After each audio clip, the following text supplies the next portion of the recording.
верхнего Д или DH.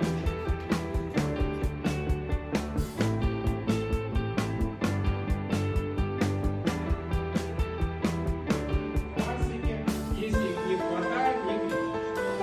Если чей коэффициент большой, ваш тест маленький,